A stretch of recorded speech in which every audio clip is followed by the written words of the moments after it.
नाही, विरोधी पक्षनेत्याचं पहिलं विचारलं. हा, काय झालं तुम्हाला? विरोधी पक्षनेत्याचं काय पाहिजे?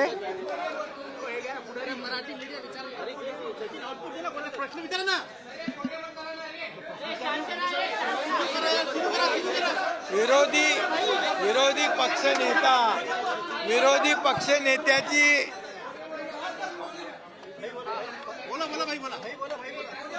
खरं म्हणजे महाराष्ट्रातल्या जनतेने झालेल्या विधानसभेच्या निवडणुकीमध्ये महाविकास आघाडीकडे विरोधी पक्ष नेत्या एवढी देखील आमदार संख्याबळ ठेवलं नाही. जनतेने कौल दिला महायुतीच्या बाजूने आणि म्हणून लँडस्लाईड मॅन्डेट मिळालेलं आहे. तरी सुद्धा विरोधी पक्षनेते पदाचा जो निर्णय आहे तो विधानसभेचे अध्यक्ष हे घेतील, हा त्यांचा अधिकार आहे. विधानसभेच्या अध्यक्षांचा अधिकार आहे विरोधी पक्षनेतेबाबत. दुसरा त्याचबरोबर महत्वाचा प्रश्न आहे, महाविकास आघाडीचं सरकार असताना देवेंद्र फडणवीस आणि एकनाथ शिंदे यांच्या विरोधामध्ये षडयंत्र रचण्यात आलं. खोट्या आरोपांखाली त्यांना अडकवण्यासंदर्भात प्लॅनिंग करण्यात आलं होतं. काय संदर्भात एसआयटी देखील नेमण्यात आल्याची माहिती मिळते सर. काय त्याच्यामध्ये एसआयटी नेमलेली आहे. महाविकास आघाडी सरकारमध्ये देवेंद्र फडणवीस साहेब आणि माझ्याबद्दल खोट्या गुन्ह्यामध्ये केस दर्ज करण्याचा, खोटा गुन्हा दाखल करण्याच्या सूचना कुणाच्या होत्या, काय होत्या, या बाबतीमध्ये एक ऑडिओ क्लिप प्रवीण दरेकर यांनी दाखवली होती आणि त्यामुळे त्याच्यावर एसआयटीची नेमणूक केली. एसआयटी स्थापन झालेली आहे. एसआयटी चौकशी करते आहे. त्याच्यामध्ये अनेक अशा माहिती ज्या येत आहेत त्या गंभीर बाबी आहेत आणि त्या गंभीर बाबी ज्या आहेत त्यामधून माहिती जी मिळते आहे. तर मला वाटतं मी आता काही बोलणं योग्य होणार नाही. एसआयटीचा रिपोर्ट येईल, अहवाल येईल आणि त्यानंतर सविस्तर तुमच्यापर्यंत माहिती मिळेल. आणि त्याच्यामध्ये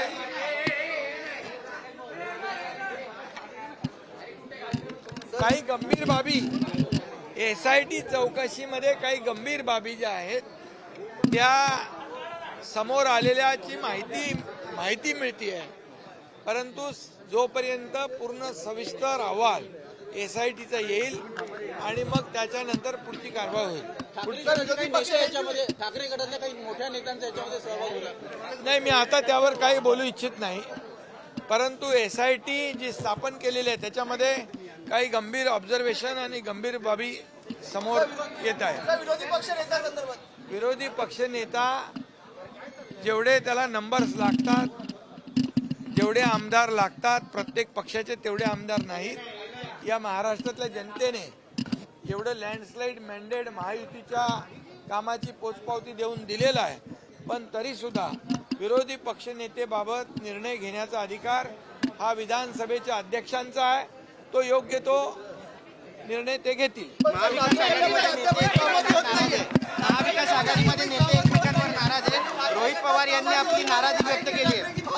पहिले महाविकास आघाडीने त्यांच्यामध्ये मला वाटतं मागणी कोण करताय आणि त्यांच्यामध्ये पण एकमत मला वाटतं नाही आहे. ते पण एक दुसऱ्याच्या तंगड्या घालून रोहित पवार यांनी तर आपली नाराजी उघडपणे व्यक्त केली आहे. महाविकास आघाडीवर त्यांनी आपली नाराजी व्यक्त केली आहे. रोहित पवार यांनी महाविकास आघाडी आता काय महाविकास बिघाडी आहे माहित नाही. महाराष्ट्र विरोधी आघाडी आहे. सर हिंदी में जानना चाहेंगे.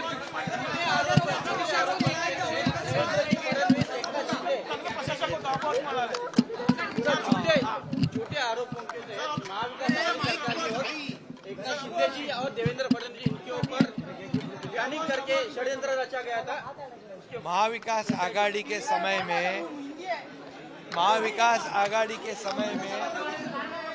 तत्कालीन विरोधी पक्ष नेता देवेंद्र फडणवीस जी और मैं तो महाविकास आघाड़ी में मंत्री था, लेकिन दोनों को भी झूठे आरोप में फंसाने की कोशिश जो प्लानिंग की हुई थी, इसकी एक ऑडियो क्लिप निकली उसके बाद एसआईटी स्थापन कर दी और एसआईटी उसकी जांच कर रही है, लेकिन एसआईटी के तफ्तीश में, इंक्वायरी में कई गंभीर बातें सामने आ रही है। मैं अभी कुछ नहीं कहना चाहता हूँ। एसआईटी का रिपोर्ट आएगा, उसके बाद में जो है पूरी तरह साफ हो जाएगा और रिपोर्ट के अनुसार कार्यवाही होगी। बड़े नेताओं का इसमें सहभाग था, शिंदे साहब, बड़े नेताओं का इसमें सहभाग था षड्यंत्र में। देखिए, मैं अभी उसमें कोई कुछ भी मैं बोलना नहीं चाहता हूँ। इसमें एसआईटी का रिपोर्ट आएगा, उसके बाद ही दूध का दूध पानी का पानी हो जाएगा। औरंगजेब हा चांगला प्रशासक होता असं अबू आझमी म्हणतात. खरं म्हणजे छत्रपती शिवाजी महाराज हे आमचं महाराष्ट्राचं आराध्य दैवत आहे। छत्रपती संभाजी महाराज हे आमचं आराध्य दैवत आहे आणि या छत्रपती संभाजी महाराजांचा हलाल करून त्यांना 40 दिवस त्यांचा छळ करून, त्यांचे जे हाल करून, त्यांची निर्गुण त्यांना ठार मारलं गेलं, हा क्रूर कर्मा औरंगजेब, त्या आपण छावा सिनेमात बघितलं तर अंगावर काटे उभे राहतील। त्याच्यामध्ये औरंग्याचं कौर्य आणि छत्रपती संभाजी महाराजांचं शौर्य दाखवलेलं आहे।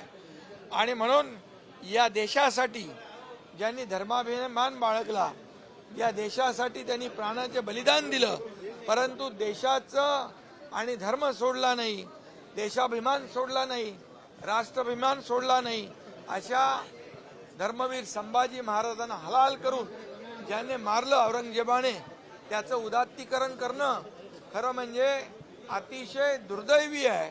निषेध जेवढा याचा करू तेवढा थोडा आहे। खरं म्हणजे अबू आझमीवर देशद्रोहाचा गुन्हा दाखल करायला पाहिजे, कारण छत्रपती संभाजी महाराजांनी या देशासाठी आपला प्राण अर्पण केलेला आहे आणि बलिदान दिलेलं आहे। आणि म्हणून खरं म्हणजे या अबू आझमी हिला औरंगजेब चांगला प्रशासक होता त्याचं कौतुक करणं हे तर महापाप आहे। आणि म्हणून या अबू आझमी यांनी माफी मागितली पाहिजे आणि खऱ्या अर्थाने यांच्यावर ज्यांनी देशभक्ती दाखवली त्यांच्या विरोधामध्ये बोलणं हा खऱ्या अर्थाने देशद्रोह आहे।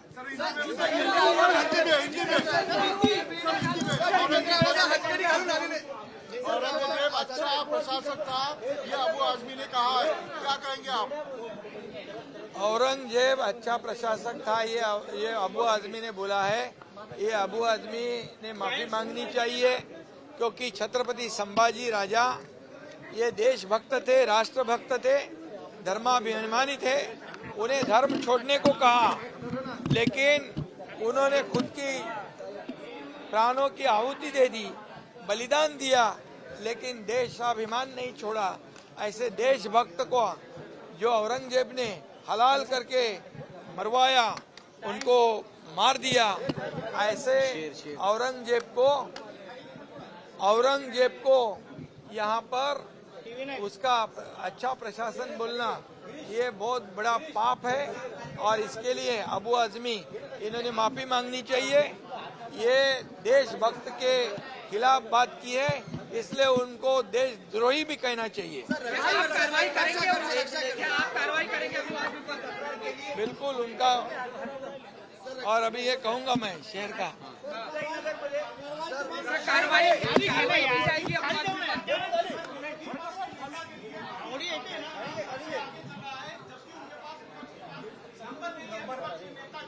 नंबर उनके पास नंबर नहीं है। जनता ने उनका जो हाल किया है, महाविकास आघाड़ी का इस चुनाव में विधानसभा के, जनता ने महायुति को लैंडस्लाइड मैंडेट दिया है। नंबर नहीं होने के बावजूद उनकी होड़ लगी है विपक्ष का नेता बनने के लिए, लेकिन उनमें भी एक मत नहीं है। और दूसरी बात, ये नियम के अनुसार नंबर्स जो लगते हैं वो उनके पास नहीं है। फिर भी ये इसका जो विपक्ष का नेता का निर्णय जो है लेने का अधिकार हमारे विधानसभा के अध्यक्ष का है, विधानसभा के अध्यक्ष जी का है, वो इस पर निर्णय लेंगे।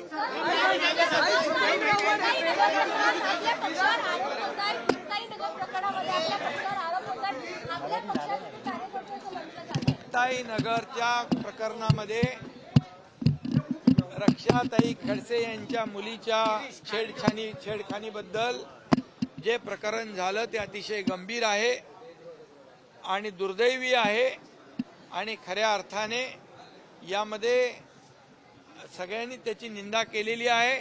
यामध्ये कुठल्याही पक्षाचे कार्यकर्ते असू द्या, त्यांच्यावर कठोर कारवाई झाली पाहिजे।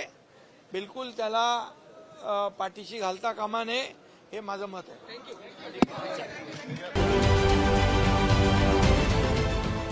देश विदेशातील प्रत्येक घडामोडींचे लाईव्ह अपडेट मिळवण्यासाठी आता साम टीव्हीच्या सर्व सोशल मीडिया प्लॅटफॉर्मला लाईक, फॉलो आणि सबस्क्राईब करा। तसंच सर्व नोटिफिकेशनसाठी बेल आयकॉन प्रेस करायला विसरू नका।